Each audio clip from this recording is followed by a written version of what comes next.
Hello दोस्तों, आज के इस वीडियो में हम बात करेंगे बौद्ध धर्म के बारे में।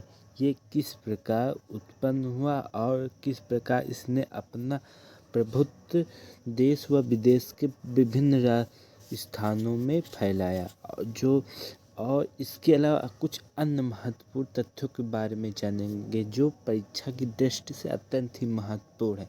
चलिए हम बिना किसी देरी के वीडियो को स्टार्ट करते हैं। 6ठी शताब्दी ईसा पूर्व भारत में दो धार्मिक आंदोलनों का उदय हुआ था। एक था बौद्ध धर्म, दूसरा था जैन धर्म। और बौद्ध धर्म अधिक प्रभुत्वशाली रहा है। और बौद्ध धर्म के 3 रत्न हैं: बुद्ध, धम्म और संघ। चलिए हम देखते हैं महात्मा बुद्ध के बारे में। महात्मा बुद्ध का जन्म 563 ईसा पूर्व मतलब जैन धर्म के संस्थापक महावीर स्वामी के से पहले हुआ था। में 1563 ईसा पूर्व में कपिलवस्तु के निकट लुम्बिनी में हुआ था। बुद्ध के बचपन का नाम सिद्धार्थ था, अर्थात इनका जन्म 563 ईसा पूर्व कपिलवस्तु के लुम्बिनी में हुआ था। बुद्ध के बचपन का नाम सिद्धार्थ था। बुद्ध के पिता शुद्धोधन शाक्य गणराज्य के राजा थे। इनकी माता महामाया थी और माता की मृत्यु के बाद इनका पालन पोषण मौसी प्रजापति गौतमी ने किया था। और 16 साल की उम्र में इनका विवाह यशोधरा से हो गया था। यशोधरा से जन्मे पुत्र का नाम राहुल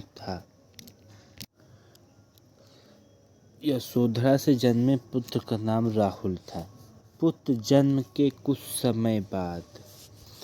समय पश्चात उन्होंने 29 साल की अवस्था में उन्होंने गृह त्याग कर दिया, जिसे महाभिनिष्क्रमण कहा गया।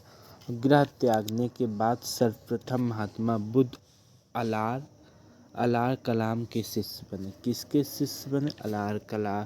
अलार कलाम के शिष्य बने, जो कि अत्यंत ही महत्वपूर्ण प्रश्न है। और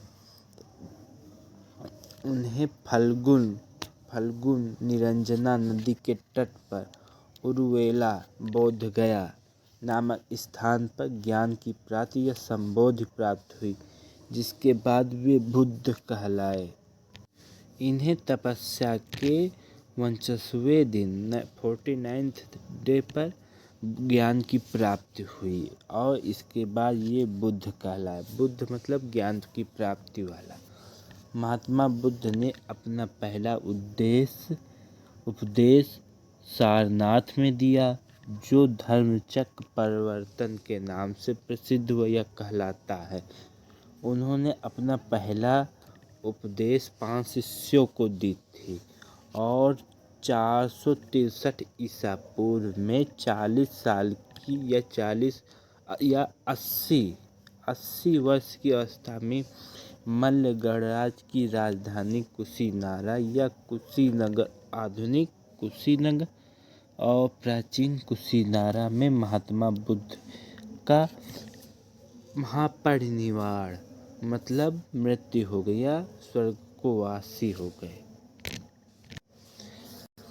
इन्हें 531 ईसा पूर्व में बोधि वृक्ष या पीपल वृक्ष के नीचे ज्ञान की प्राप्ति हुई और ये क्षत्रिय वंश से संबंधित थे। महात्मा बुद्ध और इनके समय में बोली जाने या प्रचलित भाषा थी पाली भाषा, अर्थात इनके समय या बौद्ध धर्म से संबंधित सभी ग्रंथों की भाषा पाली भाषा है।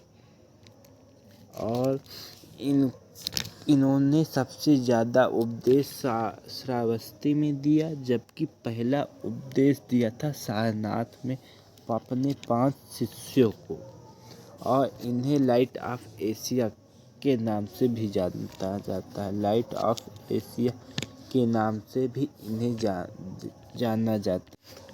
यदि हम बात करें बौद्ध धर्म के अनुयायी राजाओं को, तो प्रसिद्ध नाम आता है बिंबिसार का, उसके बाद प्रसेनजित का, नेक्स्ट अजातशत्रु का, फोर्थ जीवक का, फिफ्थ का अनाथ पिंडक, उसके बाद छेमा, फिर आम्रपाली का नाम आता। आज समकालिक महत्वपूर्ण लोग बौद्ध धर्म के अनुयायी थे। अर्थात बौद्ध धर्म के अनुयायी कौन थे? बिंबिसार, प्रसेनजित, अजातशत्रु,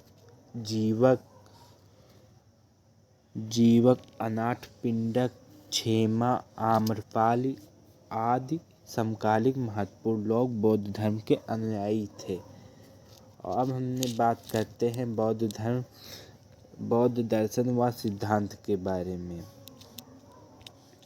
बौद्ध धर्म के सिद्धांत चार आर्य सत्यों पर आधारित है। ये सत्य हैं: दुख है तो दुख का कारण है, फिर दुख का निदान भी है।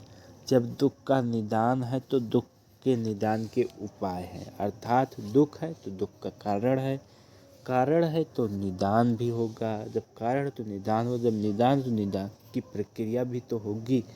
इन उपायों को अष्टांगिक मार्ग के रूप में देखा जाता है।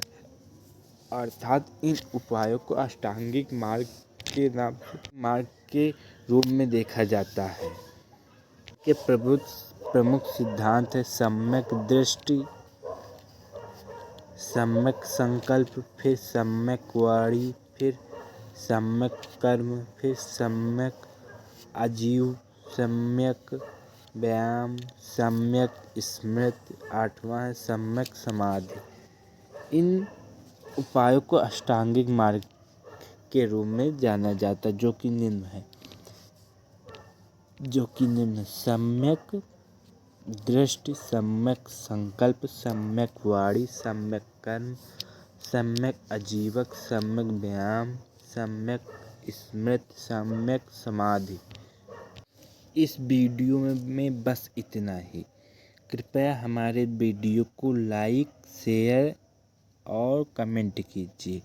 यदि आपने अभी तक